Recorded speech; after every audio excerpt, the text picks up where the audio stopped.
Fiction Network.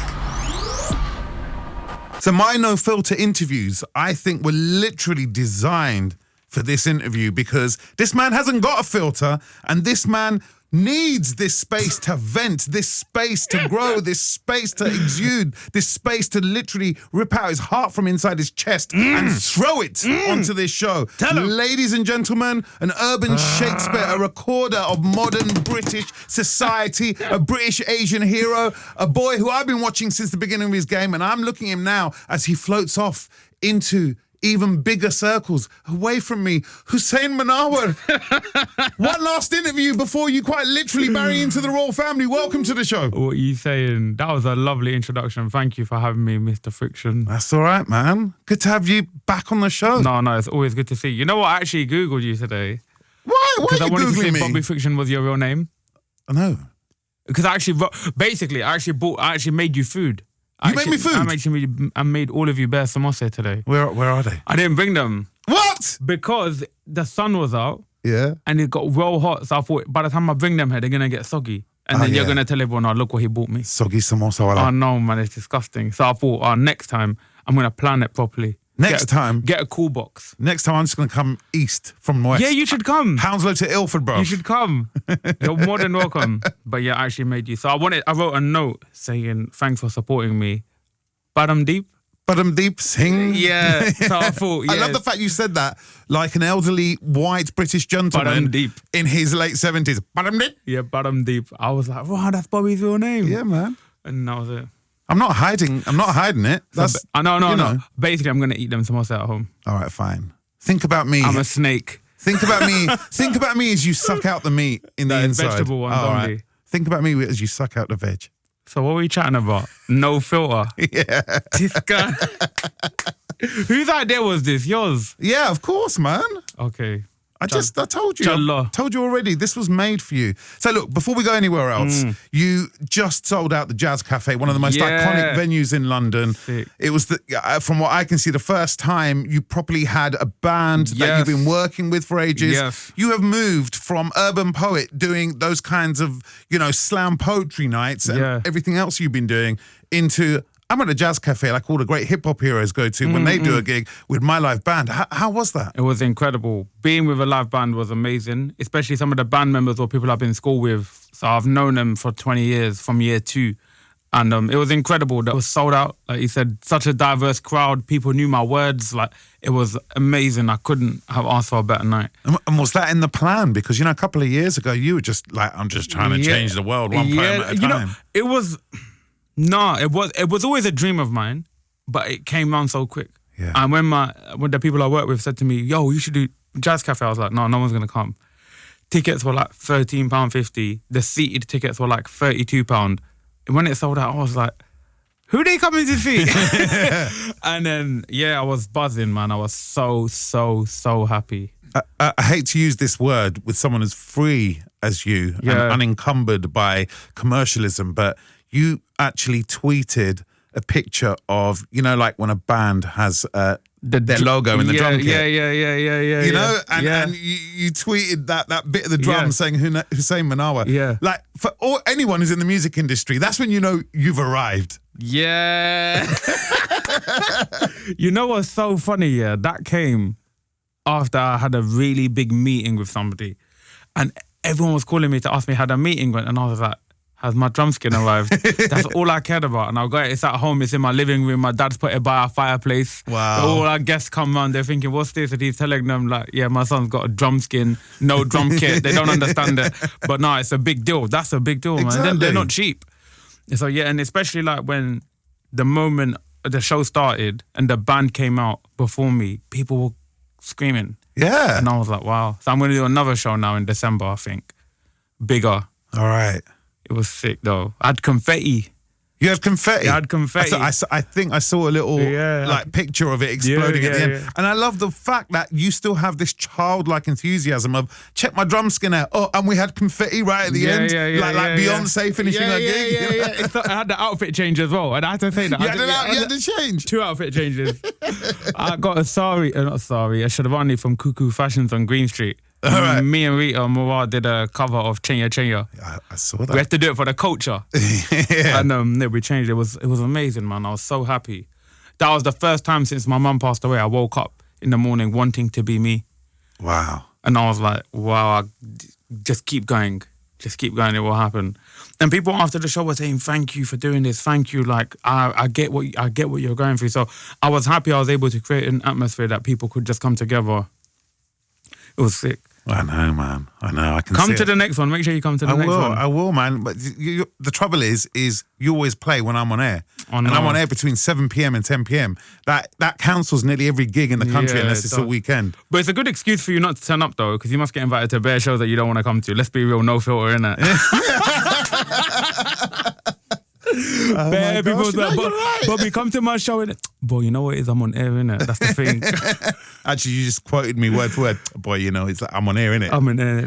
Just send me the vids, innit? Oh, God. All right. Well, no, look. I'm going to make sure you get a weekend gig so I can get to that gig or a Yeah. Friday night gig. That's another discussion for another time. And you mentioned your mother. You've mentioned your father at home. I want to move on to that later on. Just staying with the music for now.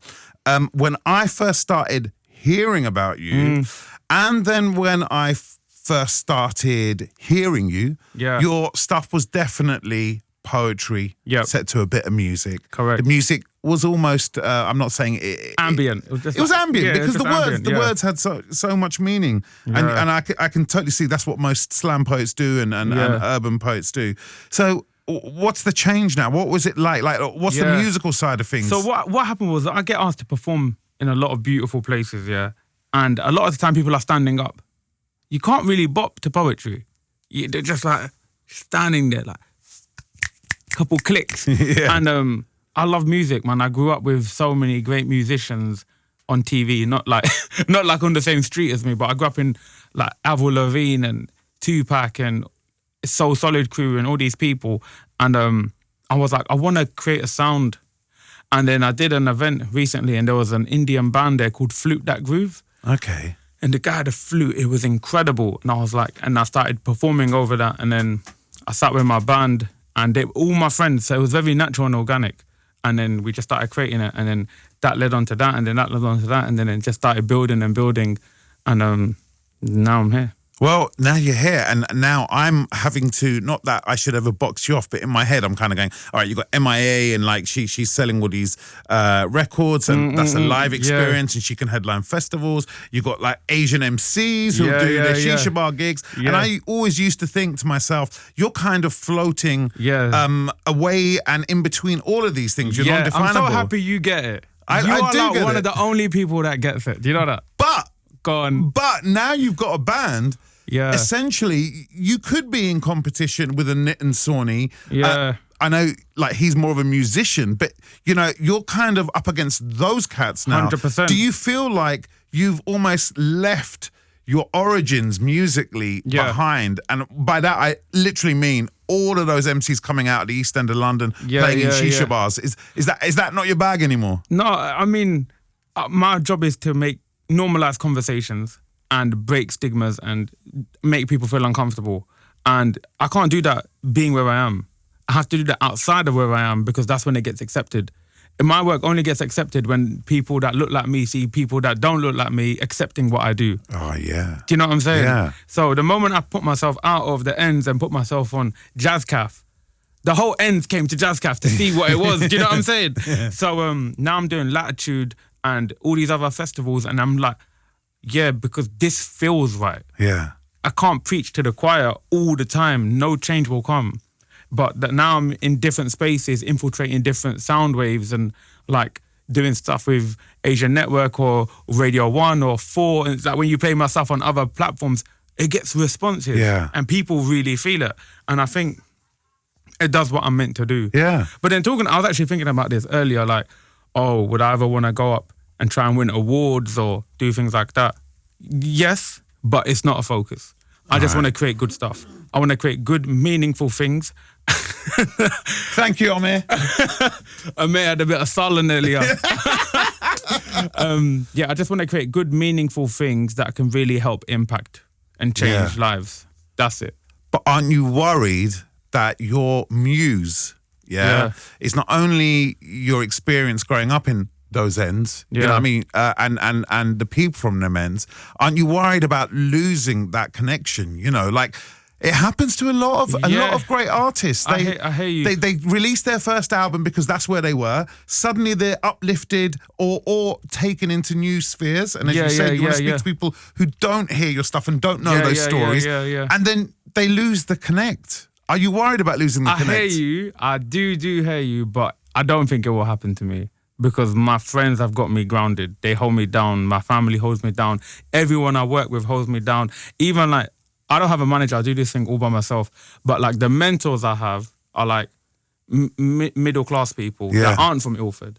And they'll say to me, have you spoken to this person today? Have you done this? Have you gone to the mosque? Have you done? And then they're like making sure that like I've done what I need to do. Yeah. And nothing changes because I think you can get easily lost in distraction.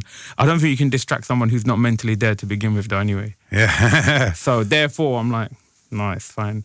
And people will put me in check. I'm pretty sure you'd put me in check if I came in here like not being who I should be or who I wouldn't am. put you in check. I'll just throw a bit of shade around the corner. Yeah, of course you would. So no, I'm happy. And I think the musical sound of where this is going now, and when you see the visuals, oh, Bobby, when you see the video for Mama's Kitchen, you're just going to think, wow, 100%. I've never been so confident with my work before. So do the politics of race ever affect you where you are right now? And I'm gonna I just want to pick away at this because I was born and brought up in Hounslow, all right? Yeah. And I got my big break DJing on Radio 1. And the first thing that happened was, great, I was suddenly mixing with loads of people who weren't like my boys from my ends. And then I kind of realized a couple of years later, it's not that I changed. It's you're the sum total of what you experience. And my experience was suddenly not the same as coming from deep Hounslow, all right? And the politics of race are happening out there. And by that, I don't mean like, yo, isn't it bad racism?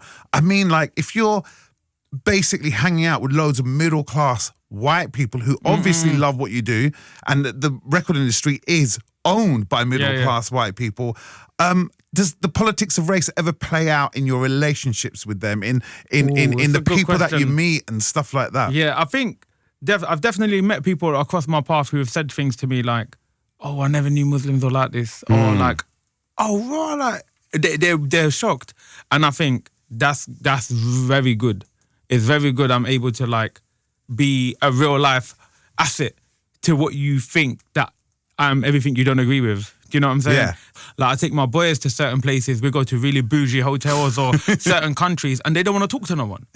And I'm like, you lot ain't coming here unless you get 4 or 5 business cards. Yeah. And if you don't do that, then you ain't coming. Otherwise, we will never grow. Like it takes 2 parties well enough for us to socially integrate with each other. Yeah. We can't just sit here and be like, oh yeah, the Asian community doesn't support each other and this and that.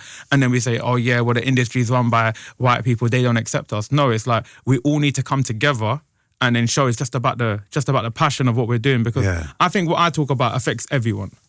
It doesn't just affect like people on that side and people, it affects everyone.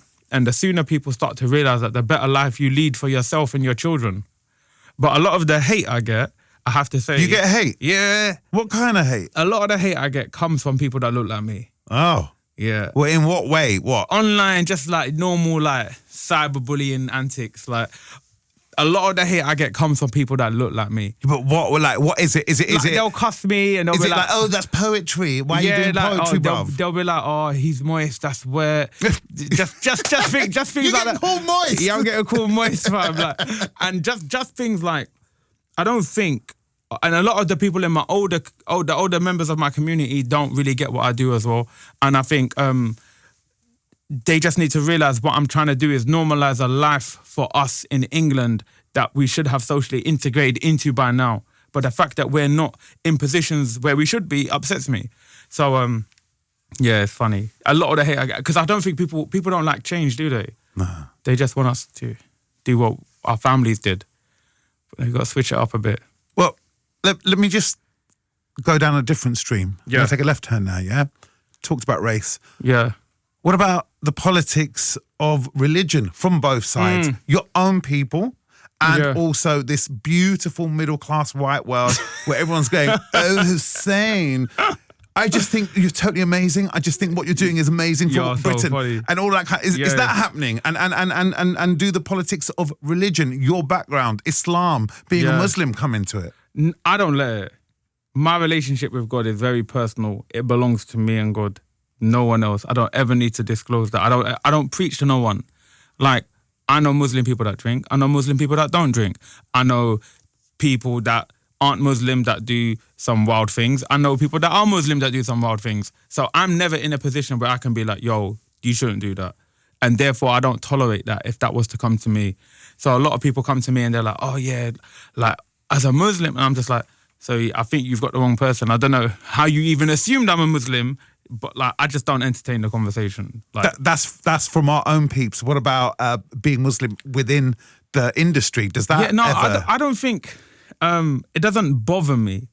Are there structural barriers in place that you have to break through sometimes? Yes.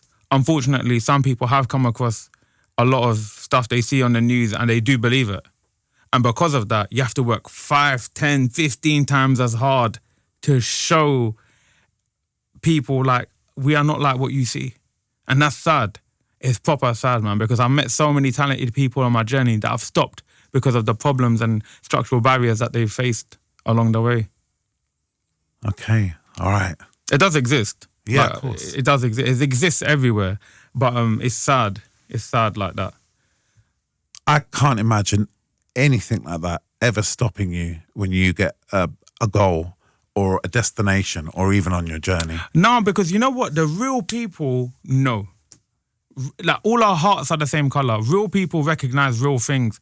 That's why I can sit here and say, bruv, like, I met Meghan Markle 3 years ago. I supported Cher. I did a concert for Ellie Goulding. I know you've met all these people. What was Meghan like? Just Yeah, she was very cool. She was proper cool. She, like, we used to chat on Twitter and all sorts of things. Like, she was very lovely, proper lovely. Like, she came over to me and was like, I love the work you're doing, and was like very humbling. And this was before her and Harry had been announced, so she had no reason to come and like chat to me unless it was genuine. So it was good. But the reason I'm saying all of these is because I didn't come through. There's not someone sitting behind a computer pitching me to people. These are people reaching out to me and pulling me into spaces because they see what I'm doing. It's lovely. There's good people out there. You can't let the world stop you. It's interesting. Synchronicity right at the beginning. I talked about you joining the royal family, and now you're bringing up Meghan Markle. But anyway, who knows? I'm going to go see her after. No, I'm joking. I didn't get invited to the wedding, but I was bare sad. Why weren't you I was invited bare to the sad, wedding, bro? man. They don't rate me. I'm sure you got an uncle in Windsor as well. I actually went down there. I did go down there to do some poetry for a radio show down there. It was nice. It was good atmosphere. Good for them, man. Yeah. Good for them. But barriers exist to everyone. They do. And I'm learning that the more I grow older. All right. Look, when I first came across you on the internet, and I think it was on Twitter. Yep. And I think it was just because friends of ours, mutual friends, kept retweeting you. Yeah, and yeah. I think you were doing a lot of the urban music seminars at the time. Yeah. You had something called Hussein's House at the Correct. time, which I thought was a really interesting Yeah. concept. And what was very apparent to me back then was you kept going on about mental health. It was just something you I've were been picking talking up. about this for years. Like, I've been chatting about mental health for years. I'm so happy you say this because it's not something that I've just jumped on because certain big celebrities because have done everyone's it. talking about it at the Yeah. moment. It's a big issue. I've been chatting about it for years. I grew up, I live opposite a mental health hospital, and I see that fact that no people come to visit these people. I hear music therapy lessons up until midnight. Like, I see so much. It's like, it's sad. They're my neighbours. They're my friends. Like, so, I was talking about this for a long time, yeah. How does it feel? It kind of feels like, in the old days, you had oracles, yeah? Like the Romans used to go on about oracles. Yeah. Men with beards in caves Yeah. who would be able to see where society was going. Yeah. I kind of feel like you're a British oracle. No, that's a big compliment, fam. I don't know if I can take that. Thank you. I just think I identify a lot of problems, and I think I identify the root core of one problem that branches off to many problems. I feel like it's very problematic that we have a refugee crisis, but it's also very problematic that we have a suicide crisis. If we as people don't care about ourselves, how on earth are we going to care about someone else?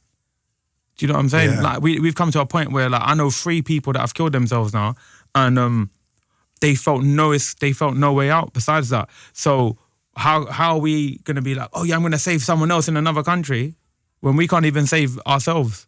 And I think it's just basic stuff. We got to start changing all of this slowly.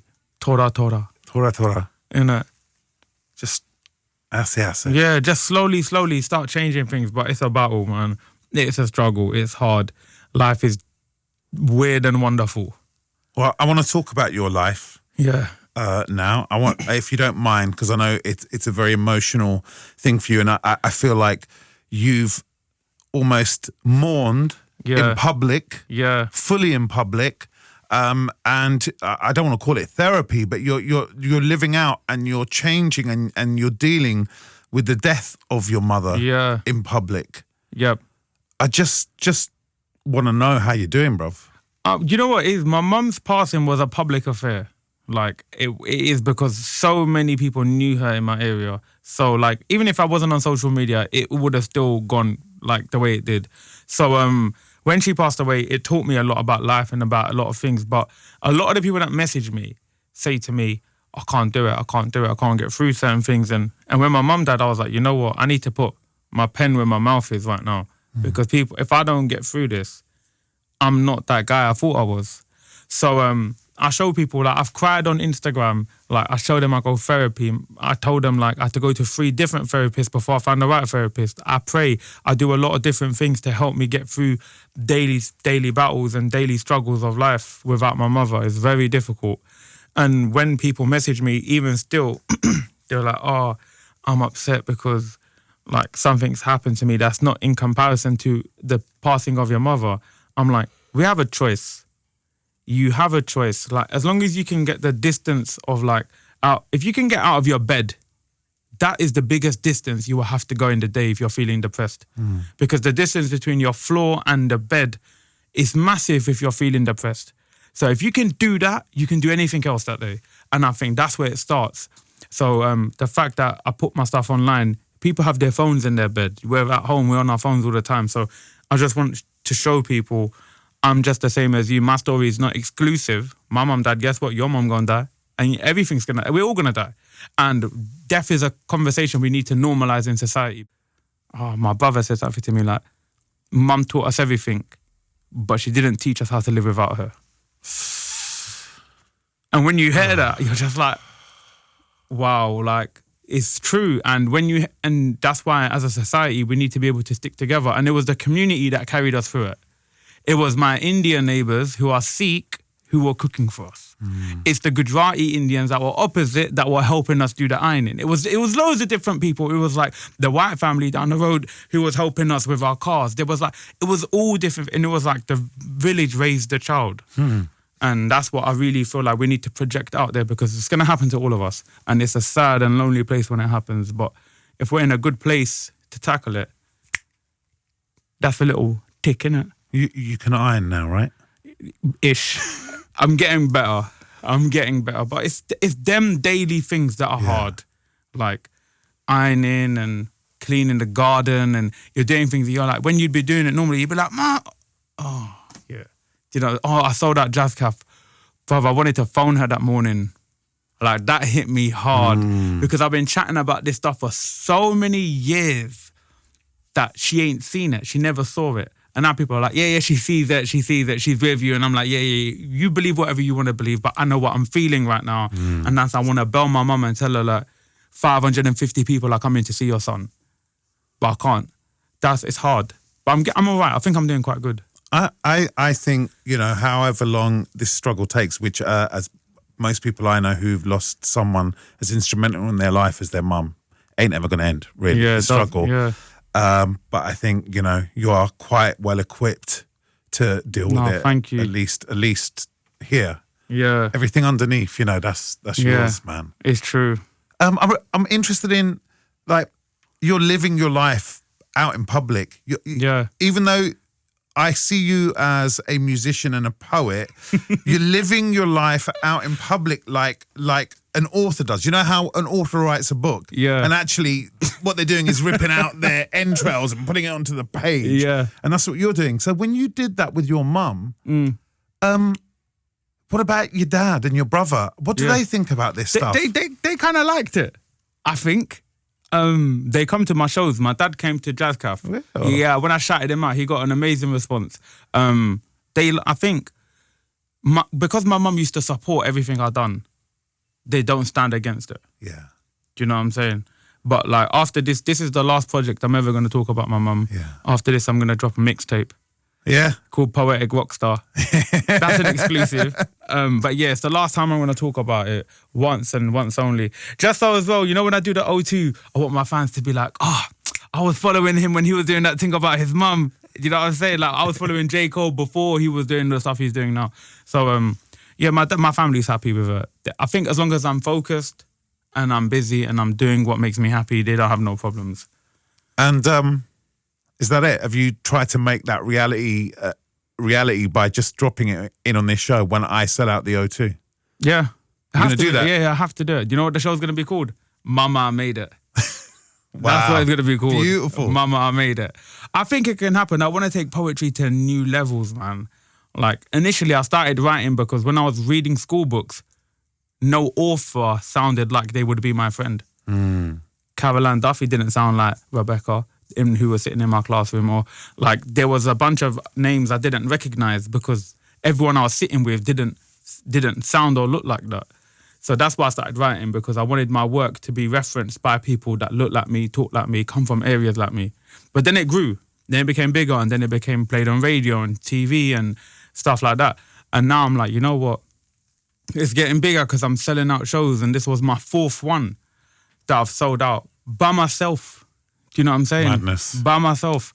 So I think, yeah, I want to take it as far as I can. Why not? You got to have fun, innit? Yeah. You have to have fun. Life's too short not to have fun. Hey, if anyone had said to the grime industry, and it wasn't even an industry back then, you know how big grime's going to be? None of them could have expected It's its true. global reach. Yeah, it's phenomenal. You're going to be the next export out of Britain like grime, bruv. Let's hope so. I got if you big can do it. I got big dreams. I got some bangers as well. There's some bangers to back it up. It's not just all talk. And I said this at my live show as well. I said I'm ready for anything, from fire in the booth to live lounge. Put me anywhere, I'll do my job, and that's what I'm here to do. And I'll do it whilst normalizing conversations and doing it meaningfully, not talking no rubbish. Yeah. Yeah. All right. Well, live lounge. That's maybe another conversation for another time, man. Let's see what we can do. Brother, thank you. I'm throwing it all out today, innit? You said no filter, innit? I'm telling the brother about my dreams, my dad, my drum skin, what's by the fireplace. Is what it is. I want one of those drum skins, bruv. I want one saying Bobby Friction just by my fireplace. Saying I'll get you on. Yeah? Yeah, what? So I'm putting it all out there as well now, bruv. Oh, I think your drum skin's another conversation for another day. I don't want to be like a stereotype Asian, but like live lounge in exchange for the drum skin. You know what? Come on, brother, good deal. Say no more. I'll get you that with a bag of soggy samosa. Yeah, man. As I told you, I'll suck the vegetables out of those samosa next time. Hussain Manawer, thank you for coming on my show. Yeah. Oh, finished. Yeah. Asian Network.